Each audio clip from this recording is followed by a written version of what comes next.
15 नवंबर की रात करीब 10 बजे का वक्त था और झांसी का जो सरकारी मेडिकल कॉलेज है जिसका नाम है महारानी लक्ष्मीबाई सरकारी मेडिकल कॉलेज, यहाँ पर special new born care unit यानी एसएनसीयू, यहाँ पर भीषण आग लगती है।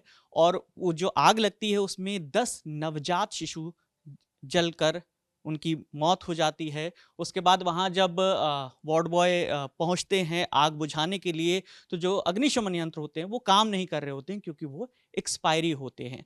उस मामले में रात 10 बजे से अभी जब ये हम वीडियो रिकॉर्ड कर रहे हैं तब तक क्या-क्या अपडेट आए हैं इस पूरे मामले पर, न्यूज़ रूम में हमारे साथी सिद्धांत जी इस पर अपडेट दें। सर, क्या-क्या हुआ है अब तक? देखिए, वहाँ पे महारानी लक्ष्मीबाई मेडिकल कॉलेज है, झांसी का गवर्नमेंट मेडिकल कॉलेज है।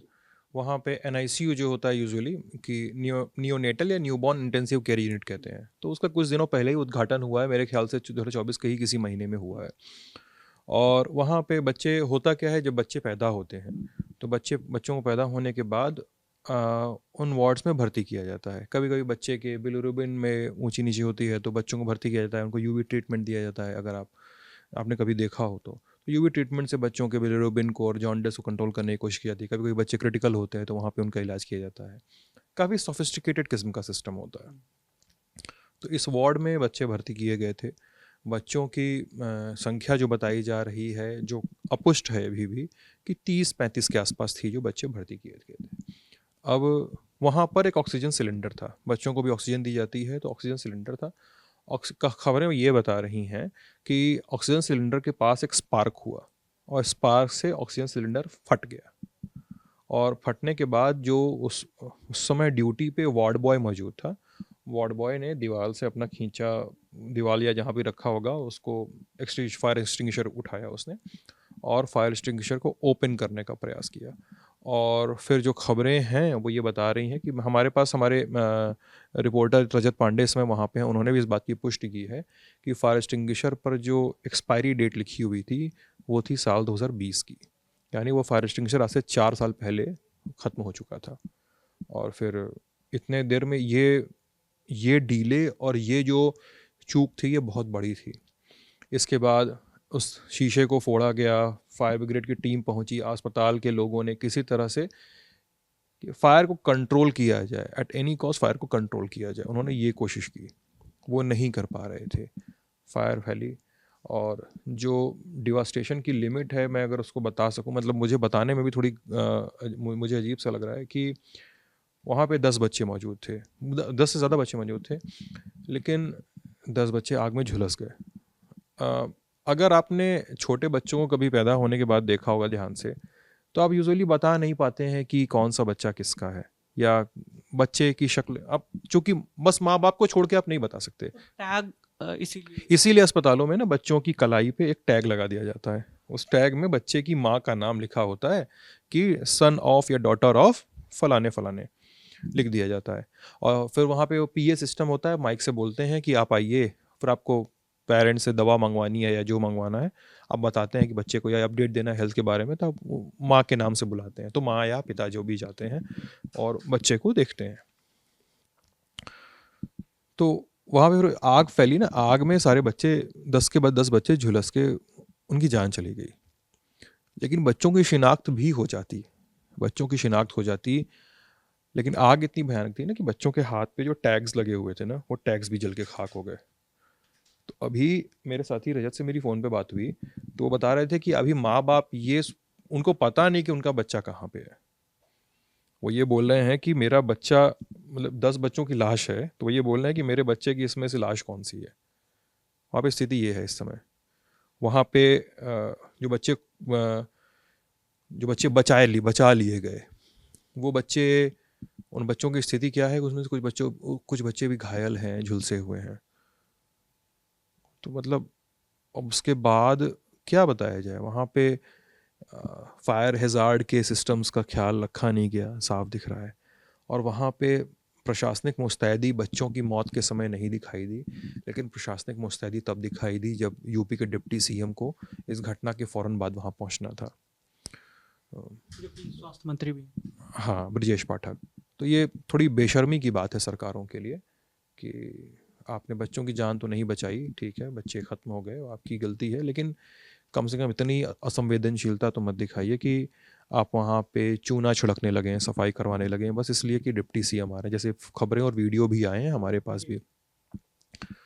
तो स्थिति अभी ये है वहाँ पे कि हमारे साथी रजत ने बताया कि वहाँ पे अस्पताल के बाहर माँ बाप की उनके परिजनों की भीड़ लग गई है।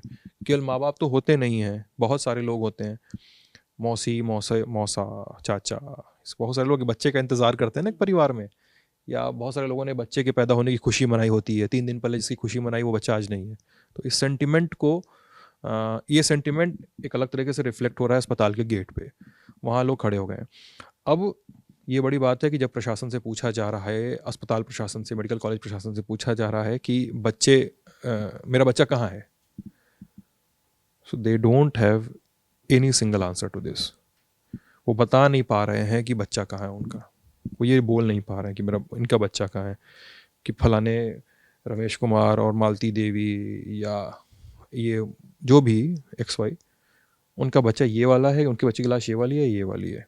कुछ बच्चे लापता भी है, ये भी कहा जा रहा है। विकास ने रजत ने भेजा भी है वो वीडियो, वहाँ 5 बच्चे बताए जा रहे हैं। कोई लापता भी हैं, और वो बोल रहे हैं कि मेरे बच्चे हैं कहाँ, क्या मेरे बच्चे की लाश है तो वो बता दो, मेरा बच्चा जिंदा है तो वो बता दो। और वहाँ पे एक प्रोटेस्ट जैसा शुरू हो रहा है, मतलब क्योंकि पेरेंट्स का गुस्सा है, प्रोटेस्ट नहीं है, वो पेरेंट्स गुस्साए हुए हैं। तो इन सबके बीच डिप्टी सीएम ब्रजेश पाठक ने क्या कहा है, हम आपको वो सुनवा देते हैं।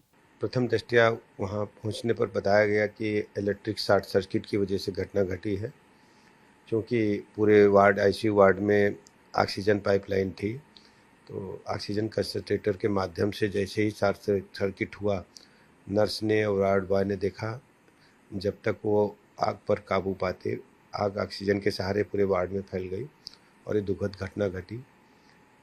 10 बच्चों की आकस्मिक मृत्यु हुई है, शेष को बचा लिया गया है। कुल 54 बच्चे थे। घटना के उच्च स्तरीय जांच के आदेश दिए गए हैं। यदि किसी भी स्तर पर लापरवाही पाई जाती है तो लापरवाह अफसरों के खिलाफ भी हम कड़ी कार्रवाई करेंगे। 5-5 लाख रुपए मृतकों को आर्थिक सहायता, 50,000 रुपये घायलों को, और उनकी पूरे इलाज का खर्च सरकार उठाएगी। 12 घंटे में प्राथमिक रिपोर्ट आएगी, उसके बाद हम आपको बताएंगे। विभागीय जांच और मजिस्ट्रेटी जांच के पैरेलल आदेश दिए गए हैं। अच्छा, इसके आपने डिप्टी सीएम की बात बताई। फूलपुर में जहाँ पे उपचुनाव है, वहाँ पे मुख्यमंत्री योगी आदित्यनाथ पहुँचे हुए थे, तो उन्होंने पब्लिक रैली में ही जो हज़ारों लोगों की भीड़ थी उसके सामने ही इस पे एक बयान भी दिया है। वो बयान भी सुन लेते हैं जो हज़ारों लोगों की भीड़ के सामने इस घटना पे दिया गया। उन बच्चों को उपचार की व्यवस्था दी जा सके, इसकी व्यवस्था में देर रात्रि से ही हम लोग लगे थे, और रात्रि में ही स्वास्थ्य मंत्री और प्रदेश के डिप्टी सीएम श्री ब्रजेश पाठक जी भी वहां पहुंच गए थे, और 10 बच्चों की वहां दुखद मौत हुई है। शेष बच्चे सुरक्षित हैं। वहां पे स्वास्थ्य विभाग की पूरी टीम, मेडिकल कॉलेज की पूरी टीम, प्रशासन और पुलिस प्रशासन की पूरी टीम सभी को सुरक्षित निकालने में सफल रही। लेकिन मेरी संवेदना उन सभी परिजनों के प्रति है जिन्होंने अपने मासूम बच्चों को खोया है। तो झांसी के मेडिकल कॉलेज में ये जो घटना हुई है, इसमें 10 नवजात बच्चों ने अपनी जान गंवा दी है। इनकी मौत का जिम्मेदार कौन है, ये इस वक्त बड़ा सवाल है। ललन टॉप ग्राउंड जीरो से भी इस पूरे मामले पर रिपोर्ट कर रहा है। वो सभी रिपोर्ट आपको हमारे YouTube चैनल पर देखने को मिलेंगी। बाकी इस मामले में जो भी अपडेट आएगा हम आप तक यूं ही पहुंचाते रहेंगे। कैमरे के पीछे मेरे साथी आलोक है, मेरा नाम विकास वर्मा है। देखते रहिए दी ललन टॉप।